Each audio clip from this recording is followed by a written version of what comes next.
Focus 18ಗೆ ಸ್ವಾಗತ. ನಾನ್ ಶರ್ಮಿತಾ ಶೆಟ್ಟಿ. ಮರಣ ಮಳೆ, ಕೊರೋನಾ ಕರ್ನಾಟಕಕ್ಕೆ ಡಬಲ್ ಶಾಕ್. 5 ದಿನ ರಣಮಳೆ, ಕೊಡಗಿನಲ್ಲಿ ರೆಡ್ ಅಲರ್ಟ್. ಮುಂಬೈ ಮಹಾಮಳೆ, ಮತ್ತೆ ಮುಳುಗುತ್ತಾ ಉತ್ತರ ಕರ್ನಾಟಕ? ಇದೇ ಈ ಹೊತ್ತಿನ ಫೋಕಸ್ 18. ಕರ್ನಾಟಕಕ್ಕೆ ಡಬಲ್ ಗ್ರಹಚಾರ. ಮರಣ ಮಳೆ, ಕೊರೋನಾ ಕರ್ನಾಟಕಕ್ಕೆ ಡಬಲ್ ಶಾಕ್.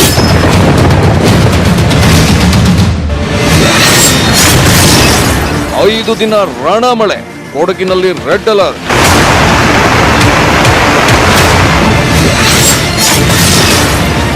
ಮುಂಬೈ ಮಹಾಮಳೆ, ಮತ್ತೆ ಮುಳುಗುತ್ತಾ ಉತ್ತರ ಕರ್ನಾಟಕ.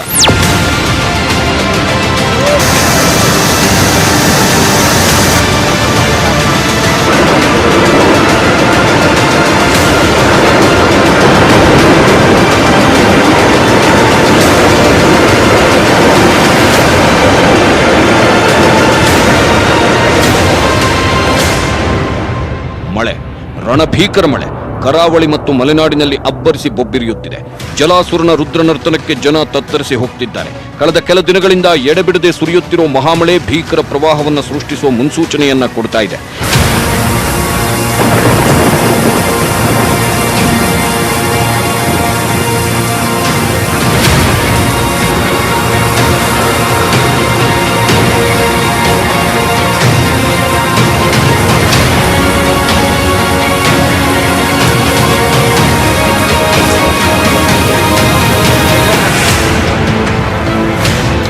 ಕೆಲ ದಿನಗಳಿಂದ ಕರ್ನಾಟಕದಲ್ಲಿ ಮುಂಗಾರು ಬಿರುಸು ಪಡ್ಕೊಂಡಿದೆ. ಹೀಗಾಗಿ ವರುಣಾಸುರ ಕರಾವಳಿ ಮತ್ತು ಮಲೆನಾಡಿನಲ್ಲಿ ಅಬ್ಬರಿಸುತ್ತಿದ್ದಾನೆ. ಅದರಲ್ಲೂ ದಕ್ಷಿಣ ಕನ್ನಡ, ಮಂಗಳೂರು, ಶಿವಮೊಗ್ಗ, ಕೊಡಗು ಮತ್ತು ಬೆಳಗಾವಿ ಭಾಗದಲ್ಲಿ ಅತಿ ಹೆಚ್ಚಿನ ಮಳೆಯಾಗ್ತಿದೆ. ಈ ಮಹಾಮಳೆ ಆರಂಭದಲ್ಲೇ ಗುಡ್ಡ ಕುಸಿತ, ಭೂಕುಸಿತಗಳಿಗೆ ದಾರಿ ಮಾಡಿಕೊಡ್ತಾ ಇದೆ. ಈ ಮಹಾಮಳೆ ಗ್ಯಾಪ್ ಕೊಡದಂತೆ ಹೀಗೆ ಸುರಿತಾ ಇದ್ರೆ 2018, 2019ರಲ್ಲಿ ನಡೆದ ಆ ಮಹಾ ಪ್ರವಾಹ ಮರುಕಳಿಸುವ ಸಾಧ್ಯತೆ ಇದೆ.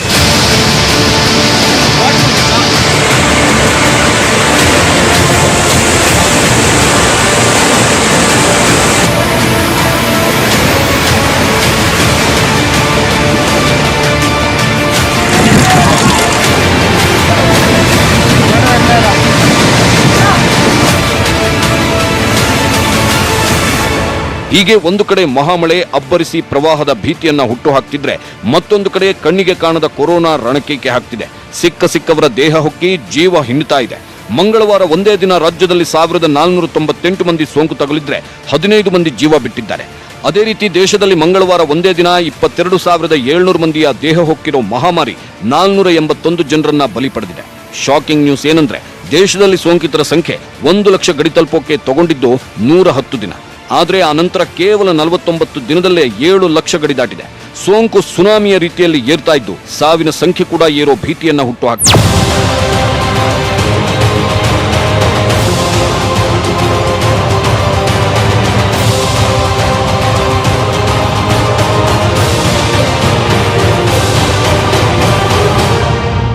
ರಣಕೀಕೆ ಹಾಕ್ತಿರೋ ಕೊರೋನಾ ಜೊತೆಗೆ ಮಹಾಮಳೆ ಸಾಥ್ ಕೊಟ್ರೆ ಮುಗಿದೇ ಹೋಯ್ತು.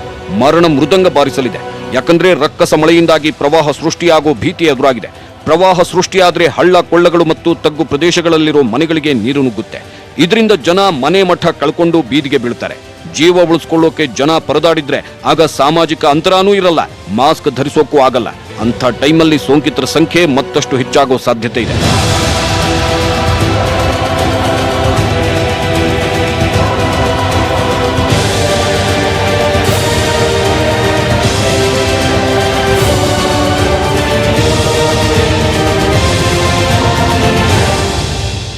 ಅಷ್ಟೇ ಅಲ್ಲ, ಮಳೆಯ ಅಬ್ಬರ ಕಡಿಮೆಯಾಗಿ ಪ್ರವಾಹ ನಿಂತರೆ ಸಾಂಕ್ರಾಮಿಕ ರೋಗಗಳ ಭೀತಿಯೂ ಎದುರಾಗುವ ಸಾಧ್ಯತೆ ಇದೆ. ಮಲೇರಿಯಾ, ಡೆಂಗ್ಯೂ, ಚಿಕನ್ಗುನ್ಯಾದಂತಹ ಸಾಂಕ್ರಾಮಿಕ ರೋಗಗಳು ಬಾಧಿಸುವ ಆತಂಕ ಎದುರಾಗಿದೆ.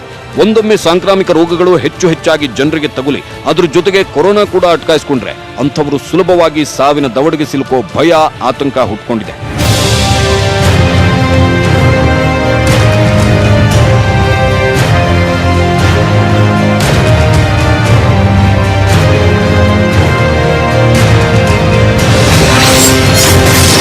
ರಾಜ್ಯದ ಜನರಿಗೆ ಶಾಕ್ ಮೇಲೆ ಶಾಕ್. 5 ದಿನ ಮಹಾಮಳೆ ಕಾದಿದೆಯಾ ಡಬಲ್ ಗ್ರಹಚಾರ? ಎಸ್, ಇನ್ನೂ 5 ದಿನ ರಾಜ್ಯದ ಹಲವು ಜಿಲ್ಲೆಗಳಲ್ಲಿ ಭಾರೀ ಮಳೆಯಾಗುವ ಸಾಧ್ಯತೆ ಇದೆ. ಅದರಲ್ಲೂ ಉತ್ತರ ಕನ್ನಡ, ಉಡುಪಿ, ದಕ್ಷಿಣ ಕನ್ನಡ, ಶಿವಮೊಗ್ಗ, ಹಾಸನ, ಕೊಡಗು, ಚಿಕ್ಕಮಗಳೂರು ಮತ್ತು ಬೆಳಗಾವಿಯಲ್ಲಿ ವರುಣನ ಅಬ್ಬರ ಜೋರಾಗಿರಲಿದೆ ಅಂತ ಹೇಳಿ ಹವಾಮಾನ ಇಲಾಖೆ ಯೆಲ್ಲೋ ಅಲರ್ಟ್ ಘೋಷಿಸಿದೆ. ಈಗಾಗಲೇ ಈ ಜಿಲ್ಲೆಗಳಲ್ಲಿ ಕೊರೋನಾ ಅಬ್ಬರ ಇರೋದ್ರಿಂದ ಈಗ ಮರಣ ಮಳೆಯು ಸೇರ್ಕೊಂಡ್ರೆ ಏನಾಗುತ್ತೋ ಏನೋ ಅನ್ನೋ ಆತಂಕ ಹೆಚ್ಚಾಗಿದೆ.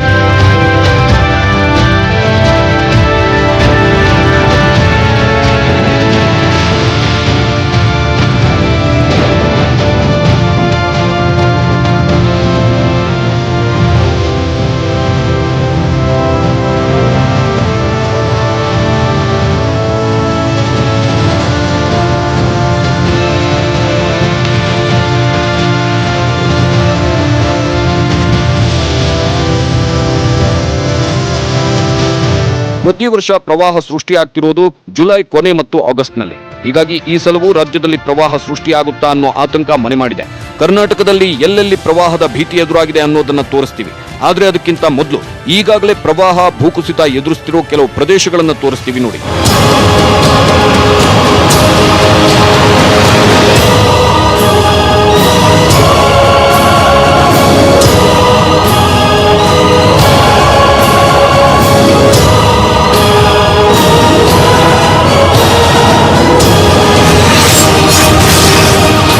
ಜಪಾನ್ನಲ್ಲಿ ಭೀಕರ ಪ್ರವಾಹ, 2.7 ಲಕ್ಷ ಜನ ಅತಂತ್ರ. ಕುಮಾಮಾಟೋ, ಕಗೋಶಿಮಾ ಸೇರಿದಂತೆ ದಕ್ಷಿಣ ಜಪಾನ್ನಲ್ಲಿ ಹಲವು ಸೇತುವೆಗಳು ಒಡೆದು ಹೋಗಿವೆ. ಇದರಿಂದ ದಿಢೀರ್ ಹೊರಬಂದ ನೀರು ಜಲಪ್ರಳಯವನ್ನೇ ಸೃಷ್ಟಿಸಿದೆ. ಅದೆಷ್ಟೋ ಹಳ್ಳಿಗಳು ಪ್ರವಾಹದ ನೀರಲ್ಲಿ ಮುಳುಗಿ ಹೋಗಿವೆ. ಇದುವರೆಗೂ 2.7 ಲಕ್ಷ ಜನರನ್ನ ಸುರಕ್ಷಿತ ಸ್ಥಳಗಳಿಗೆ ಸ್ಥಳಾಂತರಿಸಲಾಗಿದೆ. ಆದರೆ 60ಕ್ಕೂ ಹೆಚ್ಚು ಮಂದಿ ಸಾವನ್ನಪ್ಪಿದ್ದಾರೆ.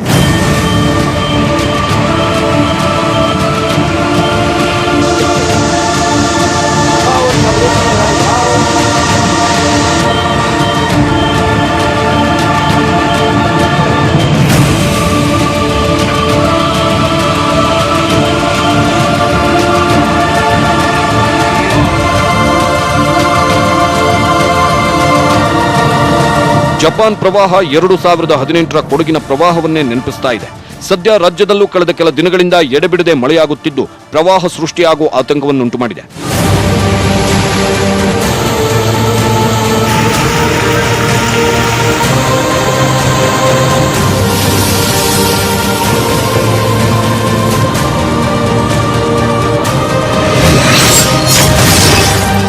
ಗಣಿ ಪ್ರದೇಶದಲ್ಲಿ ಭೂಕುಸಿತ, 170ಕ್ಕೂ ಹೆಚ್ಚು ಮಂದಿ ಸಾವು. ಭಾರೀ ಮಳೆಯಿಂದಾಗಿ ಮಯನ್ಮಾರ್ನ ಖನಿಜ ಗಣಿ ಪ್ರದೇಶದಲ್ಲಿ ಇತ್ತೀಚೆಗೆ ಭೀಕರ ಭೂಕುಸಿತ ಉಂಟಾಗಿತ್ತು. ಈ ಭೂಕುಸಿತದಿಂದಾಗಿ ಸುಮಾರು 170ಕ್ಕೂ ಹೆಚ್ಚು ಮಂದಿ ಮೃತಪಟ್ಟಿದ್ದಾರೆ. ಮಣ್ಣು, ಧೂಳಿನ ಬಿರುಗಾಳಿ, ಭಾರೀ ಮಳೆ ಸುರಿದ ಪರಿಣಾಮ ಗಣಿ ಭಾಗದಲ್ಲಿ ಕುಸಿತ ಉಂಟಾಗಿದೆ ಎಂದು ಸ್ಥಳೀಯ ಅಗ್ನಿಶಾಮಕ ದಳ ಹೇಳಿಕೊಂಡಿದೆ.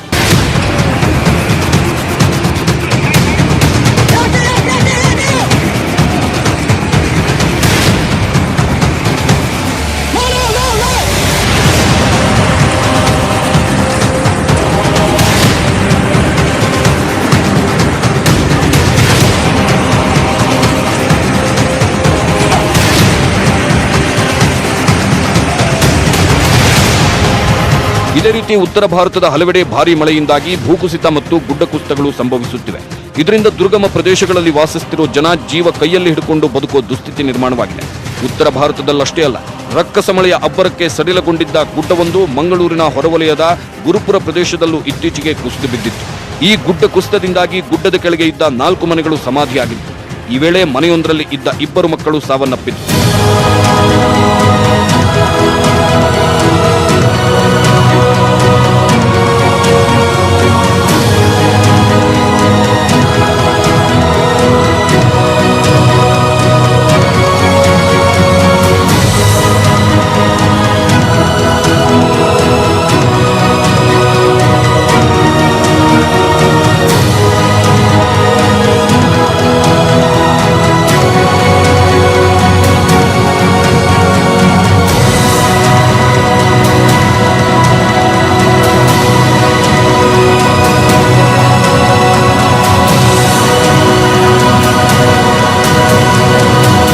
ಕಳೆದೊಂದು ವಾರದಿಂದ ಸುರಿಯುತ್ತಿರುವ ಮಳೆಯಿಂದಾಗಿಯೇ ಮಂಗಳೂರಲ್ಲಿ ಗುಡ್ಡ ಕುಸಿದಿದೆ.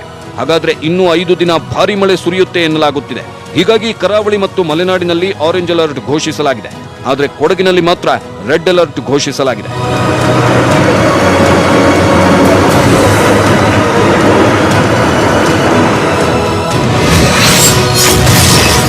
ಕೊಡಗಿನಲ್ಲಿ ರಣಭೀಕರ ಮಳೆ,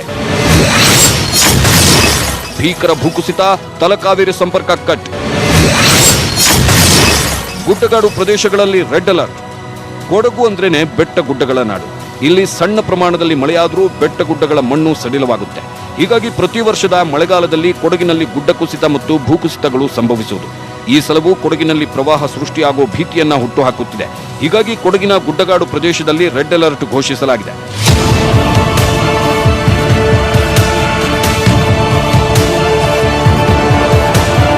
ಕಳೆದ ಮಂಗಳವಾರ ಕೊಡಗಿನಲ್ಲಿ ಭಾರೀ ಮಳೆಯಾಗಿದ್ದು ತಲಕಾವೇರಿ ಭಾಗಮಂಡಲ ರಸ್ತೆಯ ಕೋಳಿಕಾಡು ಎಂಬಲ್ಲಿ ಭೂಕುಸಿತ ಸಂಭವಿಸಿದೆ. ಇದರಿಂದ ಚೇರಂಗಾಲ ರಸ್ತೆಗೆ ಅಡ್ಡಲಾಗಿ ಮಣ್ಣು ಬಿದ್ದಿದೆ.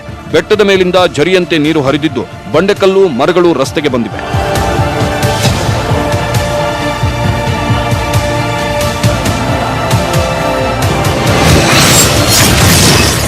ಎರಡು 2018ರ ಪ್ರವಾಹ ಮತ್ತೆ ಮರುಕಳಿಸುತ್ತೆ.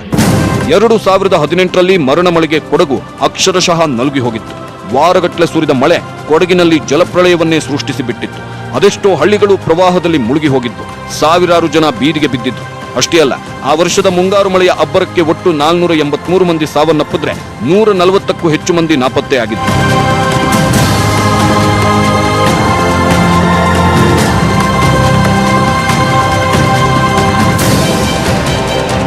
ಎರಡು 2018ರ ಆಗಸ್ಟ್ನಲ್ಲಿ ಸುರಿದ ಮಳೆಯಿಂದಾಗಿ ಕೊಡಗಿನಲ್ಲಿ ನರಕ ಕೂಪವೇ ಸೃಷ್ಟಿಯಾಗಿಬಿಟ್ಟಿತ್ತು. ಬೆಟ್ಟ ಗುಡ್ಡಗಳ ಬುಡಗಳಲ್ಲಿ ಬದುಕು ಕಟ್ಟಿಕೊಂಡಿದ್ದವರು ಸಾವಿನ ದವಡೆಗೆ ಸಿಲುಕುತ್ತಿದ್ರು. ಯಾಕಂದ್ರೆ ಕಂಡಲ್ಲೇ ಗುಡ್ಡ ಕುಸಿತ, ಭೂಕುಸಿತಗಳು ಸಂಭವಿಸುತ್ತಿದ್ವು. ಒಂದು ಕಡೆ ಮಹಾಮಳೆ ಭೀಕರ ಪ್ರವಾಹವನ್ನು ಸೃಷ್ಟಿಸಿದ್ರೆ, ಗುಡ್ಡ ಕುಸಿತ, ಭೂಕುಸಿತಗಳು ಜನರ ಜೀವಕ್ಕೆ ಕಂಟಕವಾಗಿ ಕಾಡಿದ್ವು. ಇಲ್ಲಿನ ಎಮ್ಮೆತಾಳು, ಮೇಘತಾಳು, ಜೋಡುಪಾಲ, ಮದೆನಾಡು, ಕಾಟಿಕೇರಿ ಸೇರಿದಂತೆ ಒಟ್ಟು 37 ಗ್ರಾಮಗಳು ಭೂಕುಸಿತಕ್ಕೆ ನಲುಗಿ ಹೋಗಿದ್ದವು. ಮುಗಿಲೆತ್ತರದ ಬೆಟ್ಟಗಳೇ ಉರುಳಿದ್ದರಿಂದ 20ಕ್ಕೂ ಹೆಚ್ಚು ಮನೆಗಳು ಭೂಮಿಯಾಳಕ್ಕೆ ಸೇರಿ ಹೋಗಿದ್ದವು.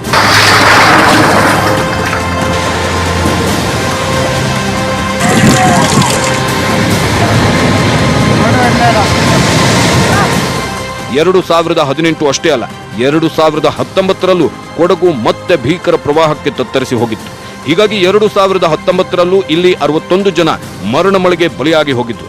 ಬೆಚ್ಚಿ ಬೀಳಿಸುವ ವಿಷಯ ಏನಂದ್ರೆ, ಈ ಸಲವೂ ಮುಂಗಾರು ಮಳೆ ಆರಂಭದಲ್ಲೇ ಕೊಡಗಿನಲ್ಲಿ ಅಬ್ಬರಿಸುತ್ತಿದೆ. ಈ ಹಿಂದೆ ಎಲ್ಲೆಲ್ಲಿ ಗುಡ್ಡ ಕುಸಿತ, ಭೂಕುಸಿತಗಳಾಗಿದ್ವೋ ಅದೇ ಪ್ರದೇಶಗಳಲ್ಲಿ ಮತ್ತೆ ಕುಸಿತ ಕಾಣಿಸಿಕೊಳ್ಳೋ ಭೀತಿ, ಆತಂಕ ಎದುರಾಗುತ್ತಿದೆ.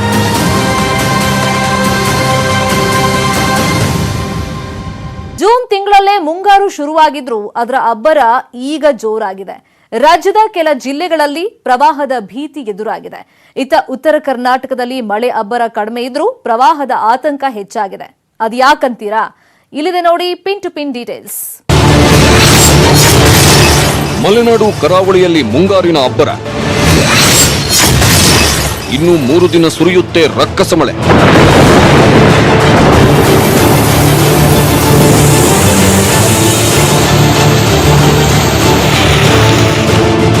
ಮಳೆ ಬಂದ್ರೆ ರೈತರ ಮುಖದಲ್ಲಿ ಮಂದಹಾಸ ಮೂಡುತ್ತೆ. ಹೊಲ ಗದ್ದೆಗಳಲ್ಲಿ ಕೆಲಸ ಚುರುಕು ಪಡೆಯುತ್ತೆ. ಆದರೆ ಮಲೆನಾಡು ಮತ್ತು ಕರಾವಳಿಯಲ್ಲಿ ಸುರಿಯುತ್ತಿರೋ ಮಳೆ ಹಾಗಲ್ಲ, ನಿರಂತರವಾಗಿ ಸುರಿತಾನೇ ಇದೆ. ಇದರಿಂದ ಪ್ರವಾಹ ಸೃಷ್ಟಿಯಾಗೋ ಭೀತಿ ಇದ್ದು ಕರಾವಳಿ ಜಿಲ್ಲೆಗಳಲ್ಲಿ ಯೆಲ್ಲೋ ಅಲರ್ಟ್ ಘೋಷಿಸಲಾಗಿದೆ.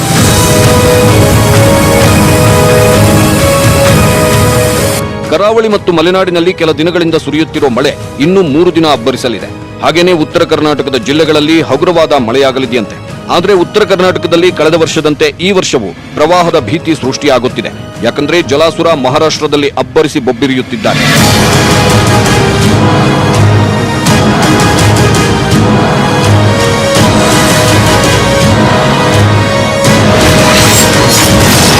ಮಹಾರಾಷ್ಟ್ರದಲ್ಲಿ ಮಹಾಮಳೆ, ಉತ್ತರ ಕರ್ನಾಟಕದಲ್ಲಿ ಪ್ರವಾಹದ ಭೀತಿ. ಎಸ್, ಮಹಾರಾಷ್ಟ್ರದಲ್ಲಿ ಮಳೆ ಹೆಚ್ಚಾದ್ರೆ ಉತ್ತರ ಕರ್ನಾಟಕದಲ್ಲಿ ಪ್ರವಾಹದ ಭೀತಿ ಎದುರಾಗುತ್ತೆ. ಕಳೆದ ವರ್ಷವೂ ಮಹಾರಾಷ್ಟ್ರದಲ್ಲಿ ಸೃಷ್ಟಿಯಾದ ರಣಭೀಕರ ಮಳೆಯಿಂದಾಗಿ ಕೃಷ್ಣಾ ನದಿ ಉಕ್ಕಿ ಹರಿದಿತ್ತು. ಇದರಿಂದ ಕೃಷ್ಣಾ ನದಿ ತೀರದಲ್ಲಿ ಬರೋ ಉತ್ತರ ಕರ್ನಾಟಕದ ಹಲವು ಜಿಲ್ಲೆಗಳಲ್ಲಿ ಭೀಕರ ಪ್ರವಾಹ ಸೃಷ್ಟಿಯಾಗಿ ಅದೆಷ್ಟೋ ಹಳ್ಳಿಗಳಲ್ಲಿ ಜಲಪ್ರಳಯವೇ ಸೃಷ್ಟಿಯಾಗಿತ್ತು. ಈ ರಣಭೀಕರ ಪ್ರವಾಹದಿಂದಾಗಿ ಉತ್ತರ ಕರ್ನಾಟಕದ ಲಕ್ಷಾಂತರ ಮಂದಿ ಮನೆ ಮಠ ಕಳ್ಕೊಂಡು ಬೀದಿಗೆ ಬಿದ್ದಿದ್ರು. ಅಷ್ಟೇ ಅಲ್ಲ, ಸಾವಿರಾರು ಎಕರೆ ಬೆಳೆ, ಆಸ್ತಿಪಾಸ್ತಿ ನಷ್ಟವಾಗಿತ್ತು. ಬೆಚ್ಚಿ ಬೀಳಿಸುವ ವಿಷಯ ಏನಂದ್ರೆ, 2019ರ ಉತ್ತರ ಕರ್ನಾಟಕ ಪ್ರವಾಹದಲ್ಲಿ 106 ಮಂದಿ ಸಾವನ್ನಪ್ಪಿದ್ರೆ ಬರೋಬ್ಬರಿ 7 ಲಕ್ಷಕ್ಕೂ ಹೆಚ್ಚು ಮಂದಿಯನ್ನ ಸುರಕ್ಷಿತವಾಗಿ ಬೇರೆಡೆಗೆ ಸ್ಥಳಾಂತರಿಸಲಾಗಿತ್ತು.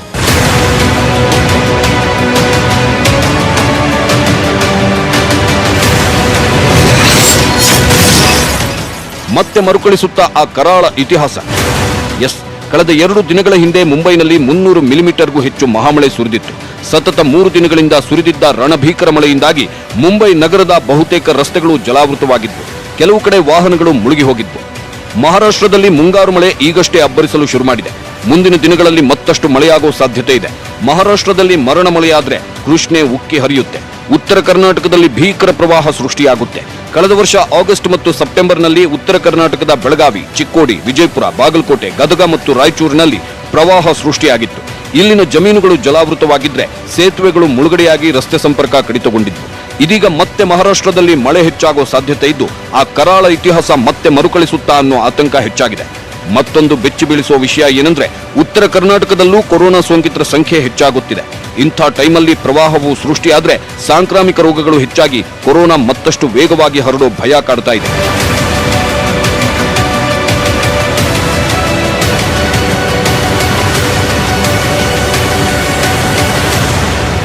ಮಹಾಮಳೆ ಮತ್ತು ಕೊರೋನಾ ಎರಡೂ ಸೇರ್ಕೊಂಡ್ರೆ ಅಲ್ಲಿ ಅಕ್ಷರಶಃ ನರಕ ಸೃಷ್ಟಿಯಾಗಲಿದೆ. ಈ ಆತಂಕ ಬರೀ ಕರ್ನಾಟಕವನ್ನಷ್ಟೇ ಅಲ್ಲ, ಈಗಾಗಲೇ 2.17 ಲಕ್ಷಕ್ಕೂ ಹೆಚ್ಚು ಕೊರೋನಾ ಸೋಂಕಿತರಿರುವ ಮಹಾರಾಷ್ಟ್ರವನ್ನು ಕಾಡ್ತಾ ಇದೆ. ಯಾಕಂದ್ರೆ ಮುಂಬೈ ಮಹಾನಗರ ಒಂದರಲ್ಲೇ 86,500ಕ್ಕೂ ಹೆಚ್ಚು ಸೋಂಕಿತರಿದ್ರೆ 15 ಲಕ್ಷಕ್ಕೂ ಹೆಚ್ಚು ಮಂದಿ ಕ್ವಾರಂಟೈನ್ಗಳಲ್ಲಿದ್ದಾರೆ. ಇಂಥ ಟೈಮಲ್ಲಿ ಮಹಾಮಳೆ ಸುರಿದ್ರೆ ಕ್ವಾರಂಟೈನ್ಗಳಲ್ಲಿರೋರು ಜೀವ ಉಳಿಸಿಕೊಳ್ಳೋಕೆ ದಿಕ್ಕಾಪಾಲಾಗಿ ಓಡಿದ್ರೆ ಇದರಿಂದ ಅದೆಷ್ಟು ಜನರಿಗೆ ಸೋಂಕು ತಗುಲುತ್ತೋ ಅನ್ನೋ ಆತಂಕ ಹೆಚ್ಚಿಸಿದೆ.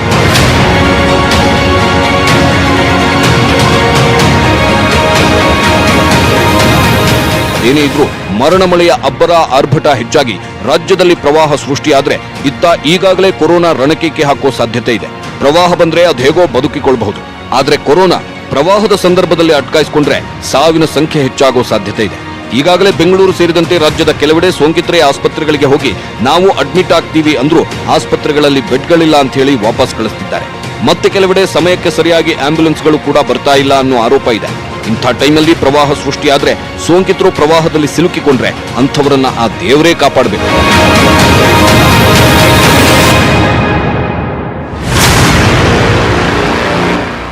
ಹಾಗಾದ್ರೆ ಮರಣ ಮಳೆ ಮತ್ತು ಕೊರೋನಾದಿಂದ ಪಾರಾಗೋಕೆ ಸಾಧ್ಯವೇ ಇಲ್ವಾ? ಕರ್ನಾಟಕದಂತೆ ಇಡೀ ದೇಶಕ್ಕೂ ಕಾದಿದೆಯಾ ಡಬಲ್ ಗ್ರಹಚಾರ? ಆ ಬಗ್ಗೆ ಮಾಹಿತಿ ಕೊಡ್ತೀವಿ ಬ್ರೇಕ್ ಆದ್ಮೇಲೆ.